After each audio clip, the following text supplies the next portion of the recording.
तेरे सिवा माबूद हकीकी कोई नहीं है, कोई नहीं तेरे सिवा मौजूद हकीकी। উঁচু হয়েছিল যে হুজুর সাল্লাল্লাহু আলাইহি ওয়াসাল্লামের মুগল মুগাবর দেখা গেছে।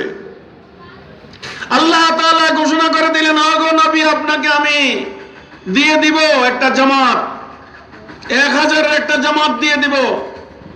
হাত নামান না। বললেন 3000-এর একটা জামাত দিয়ে দিব, হাত নামান না। যখন বললেন যান, আপনাকে আমার ওয়াদা আপনার সাথে, যে আপনি আপনার সাথীদেরকে নিয়ে ময়দানে নামেন, আপনার সাথে 5000 সৈন্য আপনার সহযোগিতা থাকবে। কি বলেন? সেই বদরের যুদ্ধে হযরতে সাহাবায়ে কেরামের হাতে খেজুরের ডালা দিয়ে নবীজি বলেন, যাও জিহাদ করো। খেজুরের ডালা দিয়ে হযরতে সাহাবায়ে কেরাম কাফিরদের শরীরে আঘাত করেছিল, আর সেই কাফির তলোয়ারের আঘাতের মতো 2 টুকরায় পরিণত হয়ে গেছিল। কি বলেন? সেই মুসলমান আমরা, সেই মুসলমানদের উত্তরসূরি আমরা মুসলমান, সেই মুসলমানের উত্তরসূরি আজকে পুরা পৃথিবীর মুসলিমরা। কিন্তু আমাদের না আছে আমল, না আছে আখলাক, না আছে ঈমান, না আছে আকীদা। এক ভদ্রলোক এক হুজুরের কাছে এসে বলতেছে, হুজুর, আমরা তো কুয়া সিস্টেমে পানি খাই, কুয়া গর্ত করে গুয়া করে আমরা পানি খাই। আপনাদের দেশে হয়তো বা কুয়া নাই, ইন্দিরা যেটা বলে ইন্দিরা। তো ইন্দিরার পানি হুজুর নষ্ট হয়ে গেছে, গন্ধ কয়। এখন এটার পাক করার কি ব্যবস্থা? হুজুর বলে দিলেন, 20 বালতি, 30 বালতি, 40 বালতি পানি ফেলে দাও। ফেলে দিয়ে পানি তুমি দেখো পরে পরিষ্কার হয় কিনা। পালাইছে, পরিষ্কার হয় না। আবারও গেছে, বলতেছে, আর মিয়া পানি ফালাও আরো। আরবার ফালাইছে, পরিষ্কার হয় না। পরে বলতেছে, ওই মিয়া, যেই জিনিসের কারণে পানি দুর্গন্ধ হয়েছে, এই জানোয়ার অথবা এই বস্তুটাকে তুমি কি উঠে ফালাইছো? বলে, জি না হুজুর, ফালাই নাই। বলে, কুয়াতে নামো, নামিয়া ওই বস্তুটাকে আগে উঠে ফেলাও। যে বস্তুর কারণে তোমার পানি দুর্গন্ধযুক্ত হয়েছে, ওই বস্তুকে আগে উঠাও, পালাও। পালানোর পরে 20 বালতি অথবা 40 বালতি পানি সেইকে ফেলাও। এরপরে দেখবো পানি পবিত্র হয়ে গেছে, পরিষ্কার হয়ে গেছে, দুর্গন্ধ মুক্ত হয়ে গেছে। তো ওই ঠিক অনুরূপ ভাবে মুসলমান সারাদিন ইবাদত করবে, নামাজ পড়বে, সারাদিন রোজা রাখবে, রাত্রিবেলা তাহাজ্জুদ পড়বে।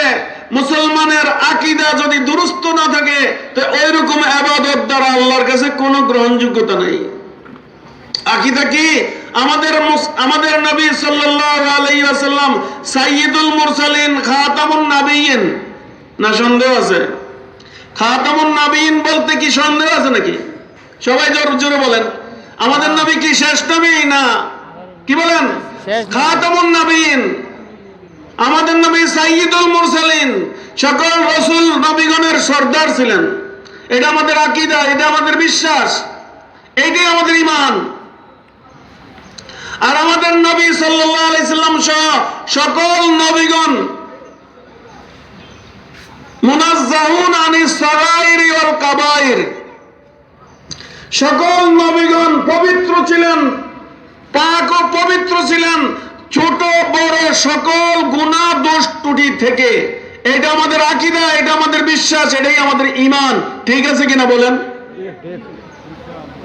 এখন যদি কোনো ভাই আসিয়া বলে, ও ভাই, মুহাম্মদ সাল্লাল্লাহু আলাইহি ওয়াসাল্লাম জন্মসূত্রে তো আব্দুল্লাহর বেটা, হযরতে আমেনার বেটা,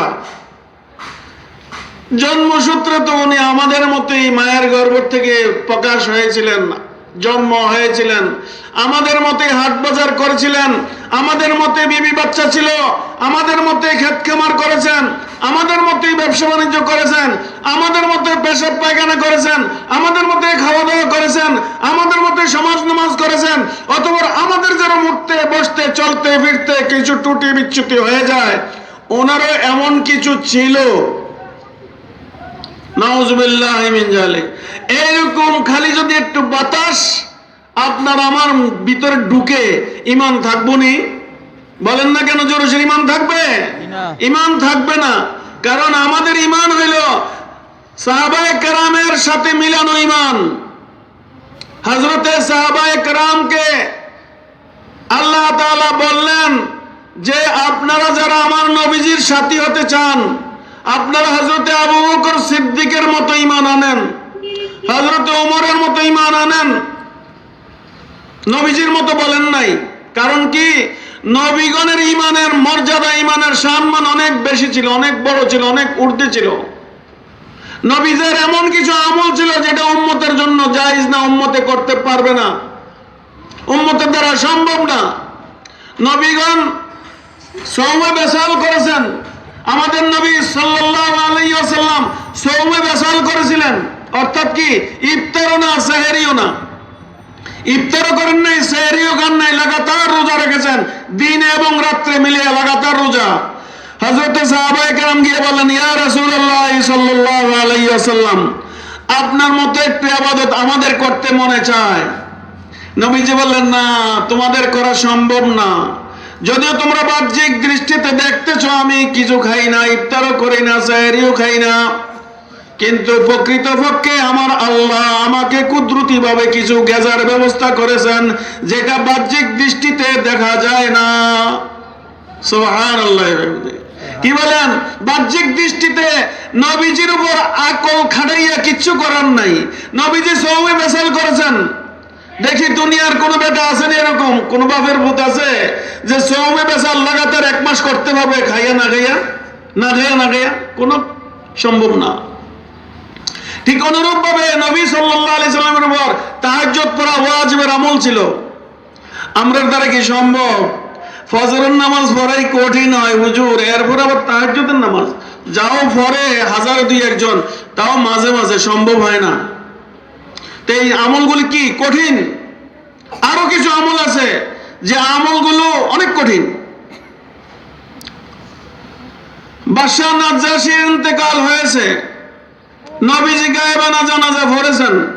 হযরতে সাহাবায়ে কেরাম প্রশ্ন করলেন, ইয়া রাসূলুল্লাহ, হাবিবাল্লাহ সাল্লাল্লাহু আলাইহি ওয়াসাল্লাম, আপনি যে জানাজার নামাজ, মাইয়াত হাজির নাই, জানাজার নামাজ পড়লেন, আমরা বুঝলাম না কিছু।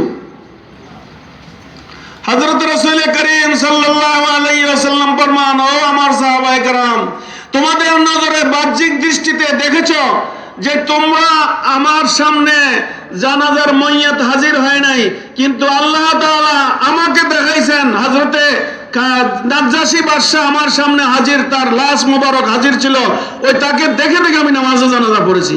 সুবহানাল্লাহ। এটা হাদিসে বাকি আছে। এখন আমাদের দেশে একটা গ্রুপ গায়েবানা জানাজা পড়ে, নাজ্জাশী বাদশার জানাজা পড়াইছেন নবীজি গায়েবানা, আমরাও পড়ি, বলে জি না, এই মাসালা আপনার উম্মতের জন্য জায়েজ না। এগুলি ধোঁকাবাজির কথা।